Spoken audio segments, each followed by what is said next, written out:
Hello students. तो आज का जो वीडियो है ये बीए सेकेंड ईयर के लिए है।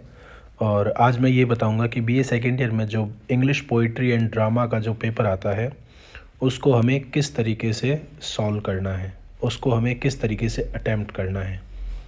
तो ये जो पेपर होता है इंग्लिश लिटरेचर का बीए सेकेंड ईयर में, paper first English poetry and drama, जो कि फर्स्ट ईयर में भी था, ये सेकेंड ईयर में भी है। बस इसमें थोड़ा सा एज चेंज हो जाती है। जैसे उस समय जो बीए फर्स्ट ईयर थी उसमें एलिजाबेथन एंड न्यो क्लासिकल थी, तो इसमें रोमांटिक एज आ जाती है।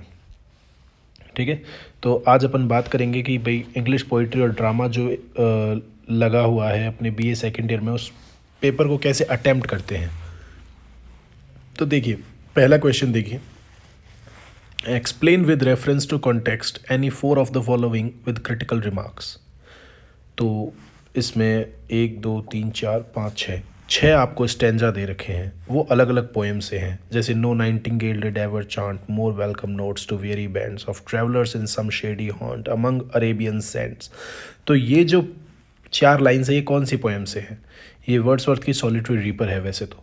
ठीक है, तो आपको अगर ये पता है कि ये कौन सी पोएम है तो हम क्या कर सकते हैं कि हमारा जो रेफरेंस टू कॉन्टेक्स्ट है वो स्ट्रांग हो जाता है।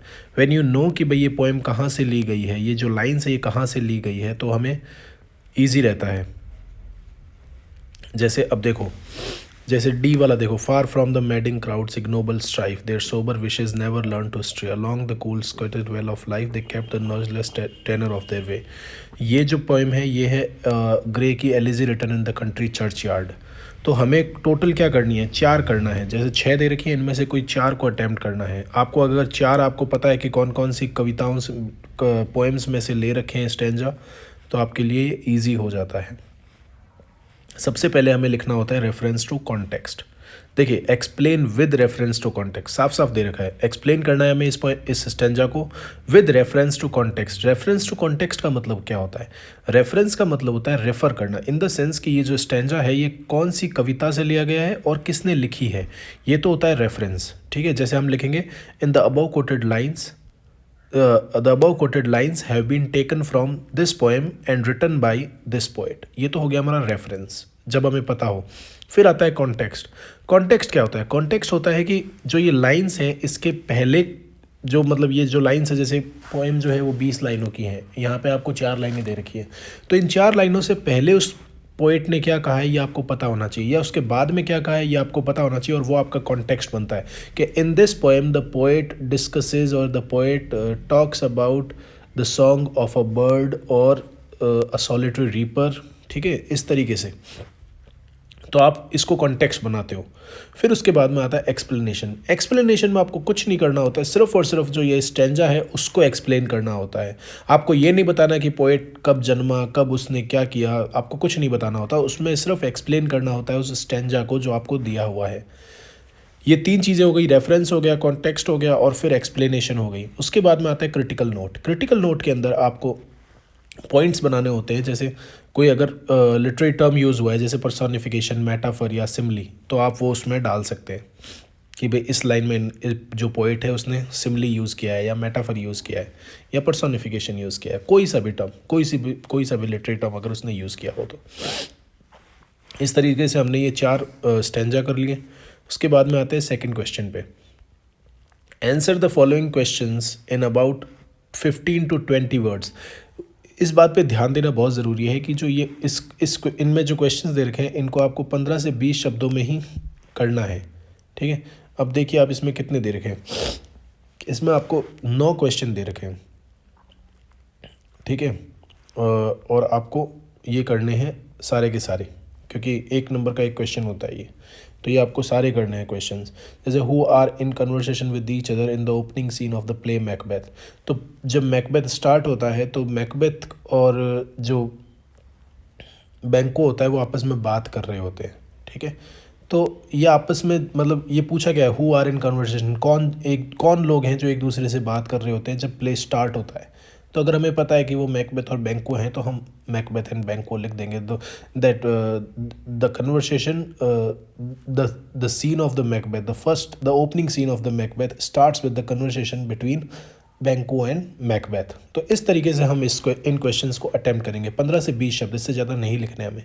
ठीक है, तो ये इस तरीके से आप सारे क्वेश्चन अटैम्प्ट कर लोगे। नेक्स्ट क्वेश्चन देखिए बी, जो इसका सेकंड का जो बी है, answer the following in about 150 to 200 words each. 150 to 200 each का मतलब हो गया 1.5 पेज, 1 से 1.5 पेज कम से कम आपको इसमें लिखना है। Write a critical note on any of the following poems. The world is too much with us, जो कि वर्ड्सवर्थ ने लिखी है। Light shining out the darkness, जो कि कोपर ने लिखी है। Comment on the following role of witch is in role of witch is in Macbeth. और write brief note on soliloquy या सॉलिलॉकी पे आप, जो कि सॉलिलॉकी मैंने ई कंटेंट जो वीडियोस हैं उनमें डाल रखा है कि सॉलिलॉकी क्या होता है, आप उसमें से देख सकते हैं। तो आप इनमें से 1.5 या 2 पेज के 2 क्वेश्चन अटैम्प्ट करने हैं आपको, ठीक है।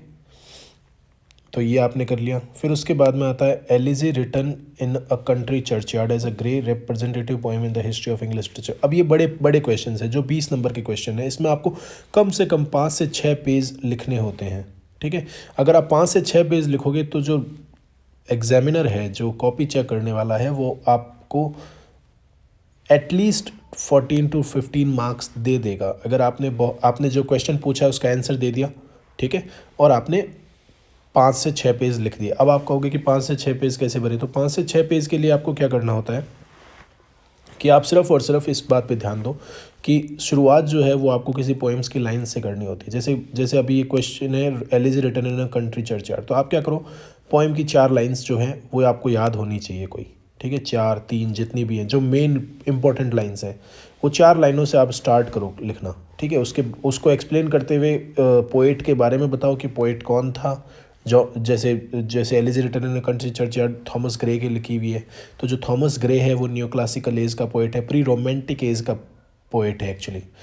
और ये जो पोएम है जो 1951 में लिखी हुई है। तो इस तरीके से बताते हुए और फिर उस पोएम को एक्सप्लेन करो। ये बहुत बड़ी पोएम है, इसको आप आराम से 4 से 5 पेजों में क्रिटिकली एक्सप्लेन कर सकते हो।